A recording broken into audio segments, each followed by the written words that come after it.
పల్నాడు జిల్లా వైసీపీ అధ్యక్ష పదవి ఆసక్తికరంగా మారింది. ఒకే సామాజిక వర్గానికి చెందిన సీనియర్ నాయకులు నువ్వా నేనా అన్న తరహాలో పోటీ పడుతున్నారు.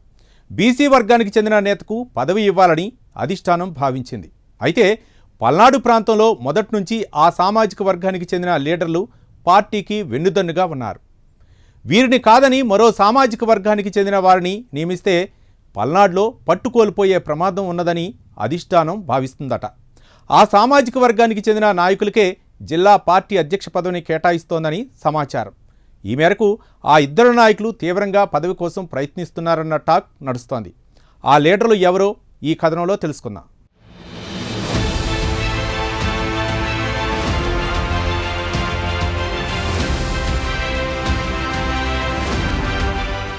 వైసీపీ పార్టీ ఆవిర్భావం నుంచి పల్నాడు ప్రాంతంలో ఆదరణ చాలా బాగుంది.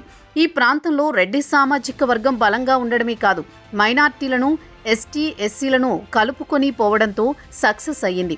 2019 ఎలక్షన్స్లో అయితే నరసరావుపేట పార్లమెంటు పరిధిలోని 7 నియోజకవర్గాల్లో 7ంటిని వైసీపీ కైవసం చేసుకుంది.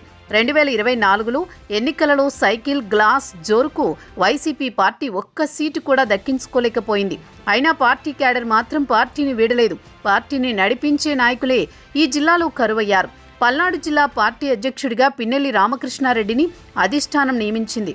కేసులు, గొడవలతో అంత యాక్టివ్గా కార్యక్రమాలు చేయలేకపోతున్నారు. రీసెంట్గా మాజీ మంత్రి విడుదల రజనీకి పల్నాడు జిల్లా అధ్యక్ష పదవి ఇస్తారని వార్తలు గుప్పుమన్నాయి. రాష్ట్ర వ్యాప్తంగా మంచి గుర్తింపు కలిగిన నేత, బీసీ సామాజిక వర్గానికి చెందిన నాయకురాలు కావడం మరొక అదనపు గుర్తింపుగా భావించారు. త్వరలోనే రజనీకి ఖరారు చేస్తారని ప్రచారం జరిగింది. ఈ నేపథ్యంలో అధిష్టానం పీఏసీ నెంబర్గా రజనీకి బాధ్యతలు అప్పగించి ట్విస్ట్ ఇచ్చింది.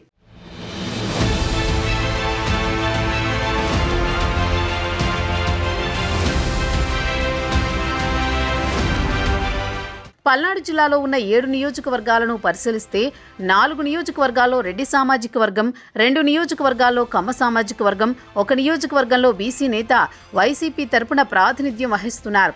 మాచర్ల నుంచి పిన్నెల్లి రామకృష్ణారెడ్డి, నరసరావుపేట నుంచి గోరిరెడ్డి శ్రీనివాసరెడ్డి, గురజాల నుంచి కాసు మహేష్ రెడ్డి, సత్తెనపల్లి నుంచి గజ్జల భార్గవరెడ్డి ఇన్ఛార్జీలుగా ఉన్నారు. ఆ 4 రెడ్డి సామాజిక వర్గానికి చెందినవారు. కమ్మ కులానికి చెందిన నంబూరి శంకర్రావు పెదకూరపాడు నుంచి, వినుకొండ నుంచి బొల్లా బ్రహ్మనాయుడు ఇన్ఛార్జీలుగా ఉన్నారు. బీసీ సామాజిక వర్గానికి చెందిన మాజీ మంత్రి విడుదల రజనీ చిలకలూరిపేట నుంచి ప్రాతినిధ్యం వహిస్తున్నారు.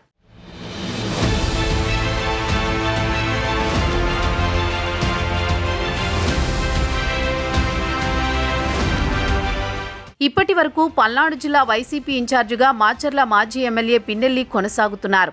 అయితే పిన్నెల్లి, ఆయన సోదరుడు పలు కేసులతో సతమతమవుతున్నారు. జిల్లా అధ్యక్షుడిగా ఉన్న అంతా యాక్టివ్గా ఉండలేకపోతున్నాడు పిన్నెల్లి. రీసెంట్గా డబుల్ మర్డర్ కేసులో పిన్నెల్లిని కూడా చేర్చారు. దీంతో ఆయన ప్రస్తుతం అజ్ఞాతంలోకి వెళ్లారు. పార్లమెంటు పరిధిలో ఉన్న కమ్మ సామాజిక వర్గానికి చెందిన నంబూరి శంకర్రావు, బొల్లా బ్రహ్మనాయుడు జిల్లా అధ్యక్షుడు పదవిపై అంత ఆసక్తి చూపడం లేదు. విడుదల రజనీకి పీఏసీ మెంబర్ పదవిని అధిష్టానం కేటాయించింది.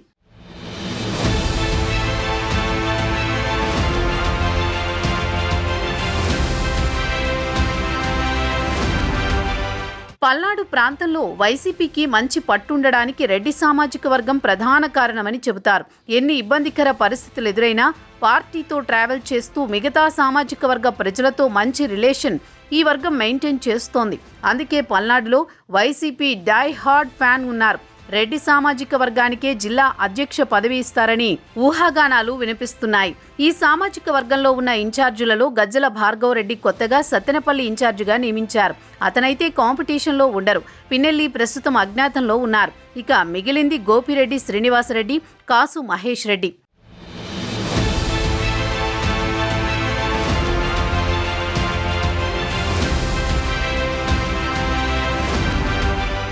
నరసరావుపేట నియోజకవర్గ వైసీపీ ఇన్ఛార్జిగా ఉన్న గోపిరెడ్డి శ్రీనివాసరెడ్డి 3 సార్లు పోటీ చేస్తే 2 సార్లు వరుసగా విజయం సాధించారు. వైద్యుడిగా నియోజకవర్గంలో మంచి పేరు ఉంది. అందరినీ కలుపుకుపోయే స్వభావం, పార్టీలో సౌమ్యుడిగా గుర్తింపు ఉన్న వ్యక్తి గోపిరెడ్డి శ్రీనివాసరెడ్డి. ఇంకా కాంపిటీషన్లో ఉన్న రెండవ వ్యక్తి గురజాల మాజీ శాసనసభ్యుడు కాసు మహేష్ రెడ్డి. వారసత్వ రాజకీయాలు నుంచి వచ్చారు. పల్నాడు ప్రాంతానికి కాసు కుటుంబానికి విడదీయలేని రాజకీయ బంధం ఉంది. తాత కాసు బ్రహ్మానందరెడ్డి ఉమ్మడి ఏపీకి సీఎంగా చేశారు. తండ్రి కృష్ణారెడ్డి మంత్రిగా చేశారు. 3వ తరం వారసుడిగా రాజకీయాల్లోకి వచ్చారు. 2 సార్లు గురజాల నుంచి పోటీ చేస్తే 2019లో విజయం సాధించారు. 2024లో ఓటమి పాలయ్యారు. పల్నాడు వైసీపీ జిల్లా అధ్యక్షుడిగా కాసు గోపిరెడ్డి రేసులో ఉన్నారు. ఎవరి ఎఫర్ట్ వారు చూపుతున్నారట. తమకు అధినాయకుడితో ఉన్న పరిచయాలతో పదవి కోసం పావులు కదుపుతున్నారట. మరి చూడాలి, అధ్యక్ష పదవి కాసు మహేష్ రెడ్డిని వరిస్తుందో లేక గోపిరెడ్డి శ్రీనివాసరెడ్డిని వరిస్తుందో. అధిష్టానం మాత్రం ఎవరికి పదవి కట్టబెట్టాలి అన్న అంశంపై మల్లగుల్లాలు పడుతోందట.